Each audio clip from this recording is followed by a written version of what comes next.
नमस्कार, मैं हिमांशु कुमार। आप देख रहे हैं भारत लाइव।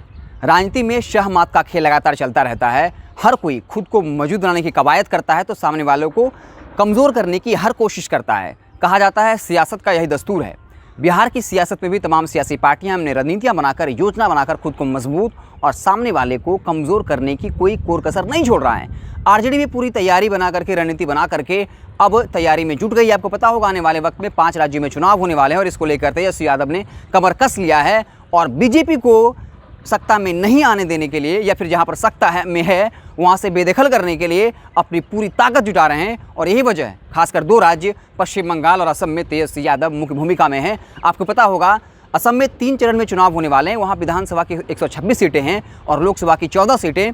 वहाँ पर जो है 27 मार्च, 2 अप्रैल, 6 अप्रैल को 3 चरणों में चुनाव होने वाले हैं।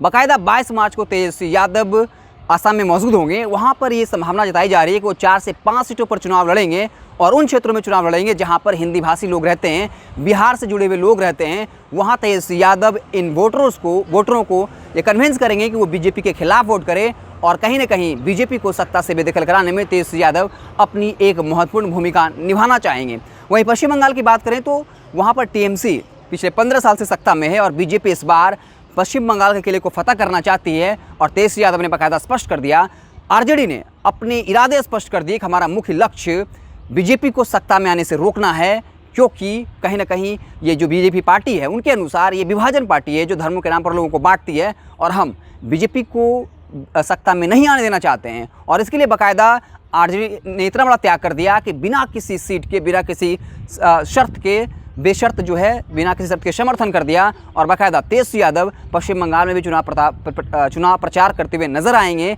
जहां पर हिंदी भाषी लोग रहते हैं। आपको पता होगा पश्चिम बंगाल में बाकायदा 1.5 लाख हिंदी वोटर्स हैं, जहां पर 72 लाख वोटर्स हैं, जिनमें से बहुत ज़्यादा बिहार के लोग हैं।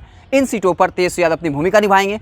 तीसरे चरण का चुनाव में जो है इन हिंदी भाषी इलाकों में चुनाव होगा, वहाँ पर उस दौरान तेजस्वी यादव मौजूद होंगे। बता दें कि पश्चिम बंगाल में बाकायदा 8 चरणों में चुनाव होने वाले हैं। तो इस तरीके से तेजस्वी यादव इस वक्त बीजेपी को अपना मुख्य दुश्मन मान रहे हैं कि उनको पता है कि जेडीयू कहीं ना कहीं क्षेत्रीय पार्टी है और नीतीश कुमार के बाद कोई वैसा चेहरा है भी नहीं। लेकिन इस वक्त ये ज़रूरी है कि बीजेपी पर अटैक किया जाए, क्योंकि 5 राज्यों में विधानसभा चुनाव होने वाले हैं और अगर ये 5 विधानसभा चुनाव बीजेपी जीत जाती है तो फिर बिहार में भी इसका असर पड़ेगा। और आने वाले वक्त में जिस तरीके से एनडीए के अंदर बीजेपी और जेडीयू के रिश्ते तल्ख हो रहे हैं, अगर मध्यावधि चुनाव होता है और इन राज्यों में अगर बीजेपी चुनाव जीत जाती है तो फिर पूरे दमखम के साथ वो बिहार में भी अपना जीत दर्ज कर सकती है और तेजस्वी यादव के लिए फिर एक कड़ा मुकाबला हो जाएगा। इसलिए पहले ऐसे दुश्मन को हराना जो पहले बहुत आगे बढ़ रहा है, पहले बीजेपी को रोकना चाहते हैं, उनके विजय रथ को रोकना चाहते हैं। उसके बाद बिहार की सियासत में फिर जेडीयू के साथ क्या करना है वो देख लेंगे। लेकिन इस वक्त जब इन राज्यों में चुनाव होने वाले हैं, बीजेपी को किसी भी सूरत में हद से ज़्यादा मजबूत नहीं होने देना चाहते हैं, क्योंकि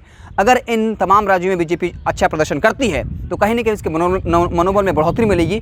साथ ही साथ इस वक्त जो ऐसे कानून आए हैं, जब सरकारी संपत्तियां बेची जा रही हैं, कृषि कानून को लेकर बवाल खड़ा हुआ है, और अगर बीजेपी चुनाव जीत जाती है तो फिर उसके पास कहने के लिए होगा कि लोग हमसे खुश हैं और इसलिए बाकायदा हम जीत गए हैं। इसलिए इन तमाम हमारे नीतियों पे जनता ने मुहर लगा दिया है और यही वो वजह है कि अपने तेजस्वी यादव पूरे दमखम के साथ बीजेपी के खिलाफ मैदान में उतर गए हैं और अब बीजेपी और आरजेडी के बीच में गहमागहमी होना तय है।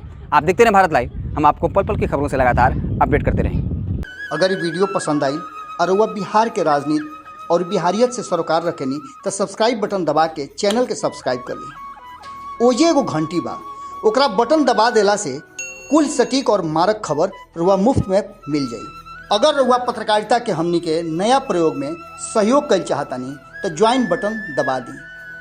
पेटीएम नंबर नोट कर ली 9386816700। धन्यवाद।